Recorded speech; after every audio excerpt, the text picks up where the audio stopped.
Hello everyone and welcome to Action RPG Build Guide Edition. Today I'm ready to drop on you my new Dive Bomb Falconer for last Epoch.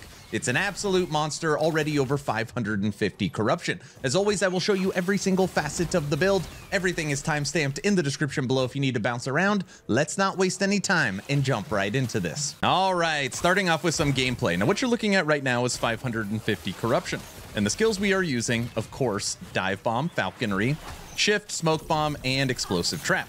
An Explosive Trap is actually our spam skill because we have kind of converted it into a rain of arrows of sorts. And this build does so much damage. It is crazy, especially when you get the combination right. We got too many lizards on the screen. I had to run backwards. Look at that.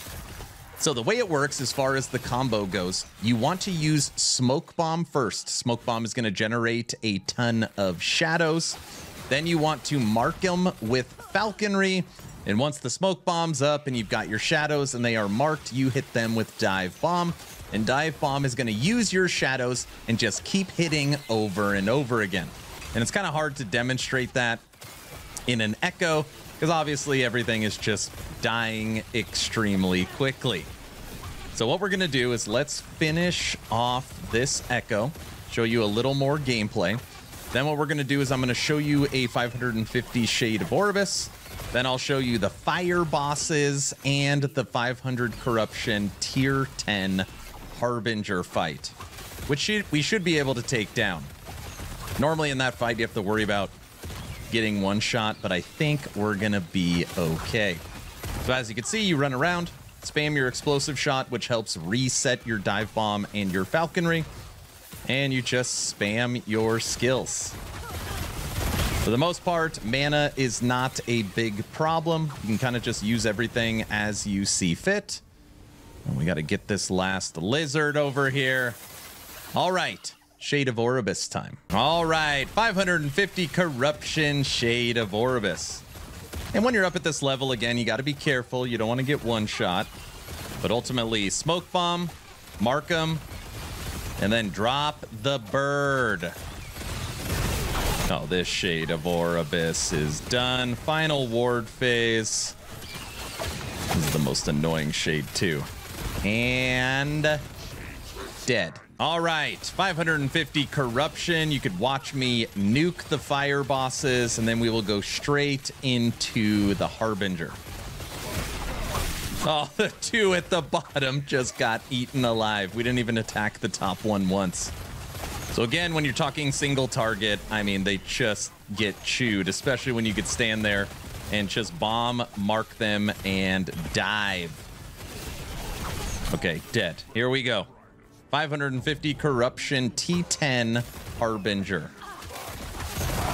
This I have to actually, like, really pay attention for. Again, damage feels good. Gotta worry about survivability. All right, don't rush it.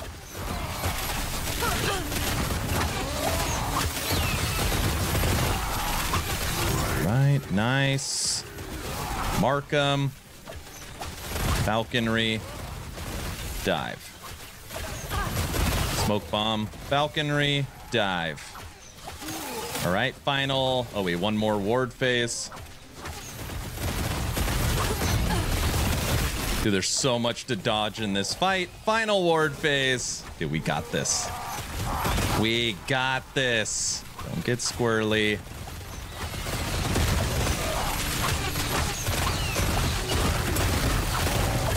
Nuke 'em! Kill threshold, and done! Let me show you how to recreate this build. So now let's break down the skills for our Dive Bomb Falconer, and I'll try to point you in what nodes to take first, and we're gonna try and kind of fly through this because there is so many points. So for Shift, pretty simple. First thing you wanna do is come down and grab these three here. You're gonna create a shadow, you're gonna have better cooldown recovery, and you're gonna get haste. Next thing you wanna do for Shift is come to the left here, and the main thing it's gonna do is give you cleanse whenever you use Shift, and if you take a big hit, it'll reset the cooldown of Shift. Lastly, you want to come bottom left here, which gives you invulnerable while shifting and gives you a buff to dodge. and if or dodge rating per dex, and if you have extra points, you want to put it right here to get that extra dodge. Moving over to our damage dealer, Dive Bomb. Now, the first thing you want to do for Dive Bomb is come up here and snag these nodes, which is going to give you cooldown recovery so you can use it more often. You then want to come down here and take these 8 points, which give you huge multiplicative damage and less delay for your Dive Bomb, so it dives immediately. You then want to come here to the right and take these 3 nodes, this node being the most important, on Wings of Shadow. Dive Bomb now creates a Shadow Falcon to strike the location of your own shadows, and it'll prioritize your shadows nearest to the target location. So that is why you want to use Smoke Bomb, which creates shadows. Then you use Falconry to mark the enemies. Then you hit them with Dive Bomb, which just dives all over the place based upon the shadows that you're going to have in Smoke Bomb. Now, other nodes that are great here, slow targets and area, and you have multiplicative damage and less mana. Moving over to Falconry, and yes, you're looking at that correctly. Currently, I have 36 points into Falconry. You do not need 36 points. First thing you want to do is come down here and take Falconer's Journey, which is going to give you multiplicative damage per your level and dexterity. Insane node. You then want to come over here for cooldown, and then up and over on this tree. This is going to make it where you have more hits, life and mana, and kill threshold. The kill threshold for this is one of the best ones, because not only can you kind of spam this skill, but it hits everything on the screen for the most part, and it hits them with kill threshold. It's great. You then want to come straight down and take these 3 nodes here. What this is basically going to do is it's going to boost your crit, and it's going to transfer your damage to your Falcon. So your damage is going to boost your Falcon, and all the minion damage is going to boost your Falcon. It does so much damage. It is unbelievable. Next thing you want to do is come over to the left here, and you want to mark targets. Mark targets take 150% more damage. It's going to buff your movement speed and attack speed. This is where I've just been putting all the extra points. You probably only want 2 or 3 here, but since I have so many, I've put them there. And then you want to come over where your character damage and your Falcon's damage, you're going to get more multiplicative damage to marked enemies.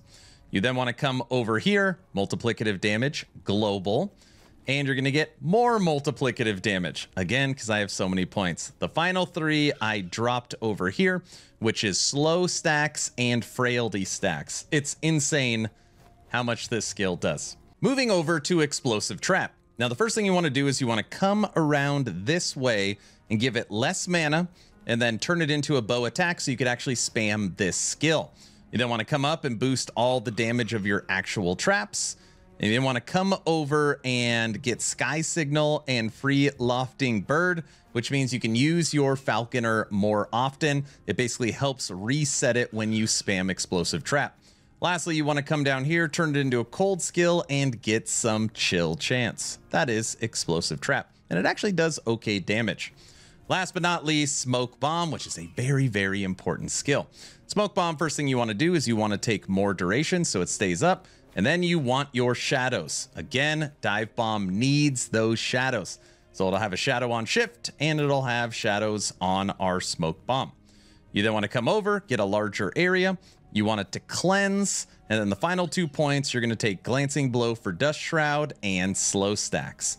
Those are the skills. So now let's break down the passives. At time of recording, I am level 98. Now I'll show you where I plan on putting those final 2 points. Now in the base rogue tree, there's actually a lot of good stuff here. We're taking physical damage, attack speed, dex, health.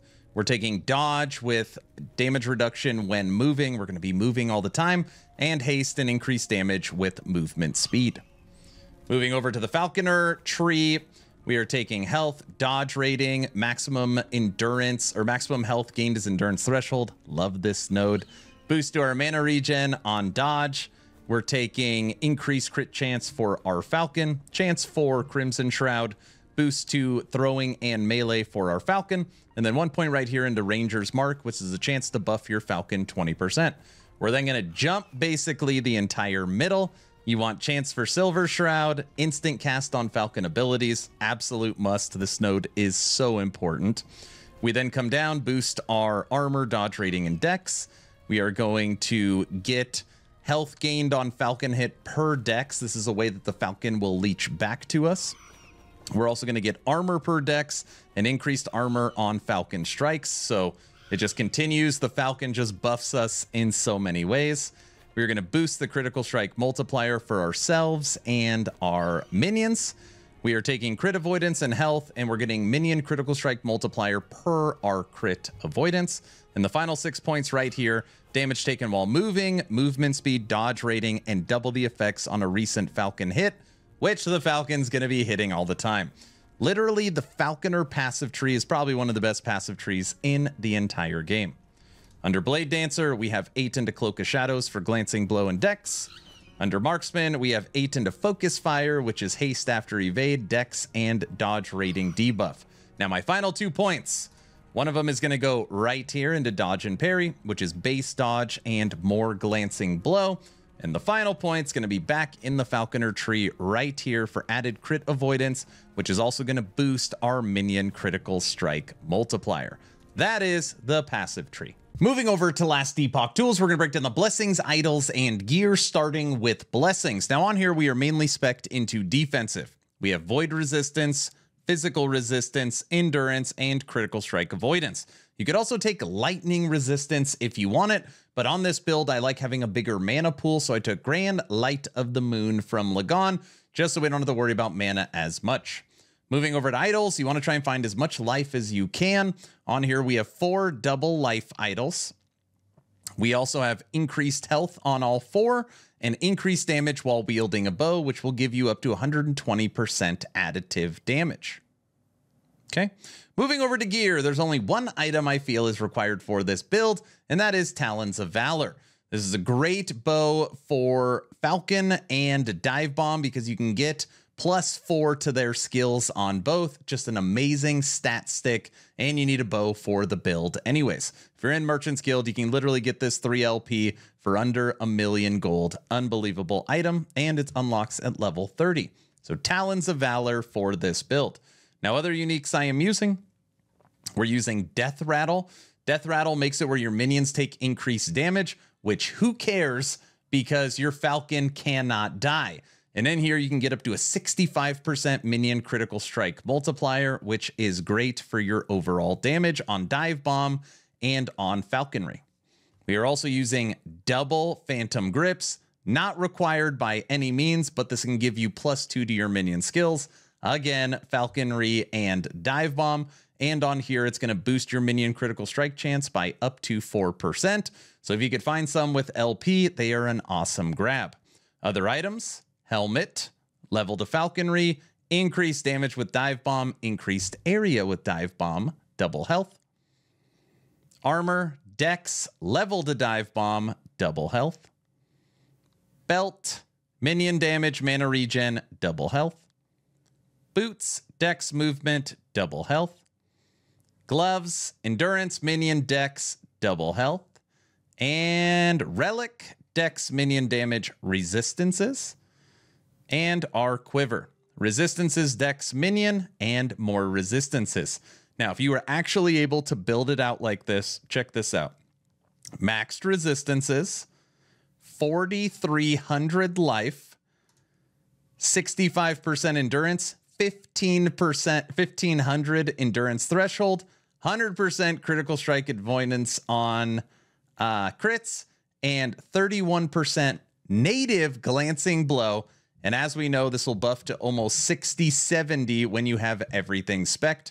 You are a very tanky Falconer. So now let's talk leveling tips and tricks. This is not a leveling guide, just try and get you pointed in the right direction. Now for me, it doesn't matter if I'm a Blade Dancer, Marksman, or a Falconer, I level the exact same way, and that is using the skill Cinder Strike.